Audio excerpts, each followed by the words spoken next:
Phone కలవటం లేదట. చెన్నైలో ఉన్న అపోలో ఆసుపత్రికి వెళ్లి ఆరా తీసినా అక్కడికి కూడా వెళ్ళినట్టు ఎట్లాంటి ఆధారాలు దొరకలేదట. ఎక్కడికి వెళ్ళాడబ్బా అని ఇప్పుడు పోలీసులు ఎమయెత్తుకెత్తున్నారు. ఇట్టా కానీలు నడుస్తూనే ఉన్నాయి. అంతలోనే ఓ వీడియో విడుదల చేశాడు అయ్యగారు. అందులో ఏటన్నాడంటే జగనన్నే తనకు తండ్రి అని అన్ననే నమ్ముకున్నానని వీడియోలో చెప్పాడు.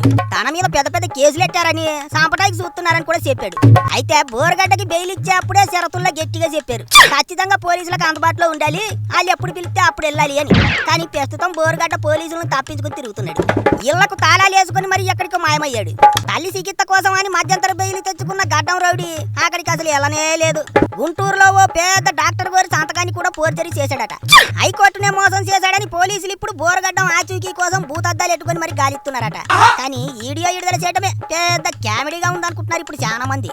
ఇంకా పెద్ద కామెడీ ఏంటంటే జగనన్నే బోరగడ్డ అనిలకు తండ్రి అట. జగనన్నకి ఇంత గొప్ప వారసుడు ఉన్నాడా అని బుర్రగోకుంటున్నారు ఇప్పుడు ప్రజలంతా.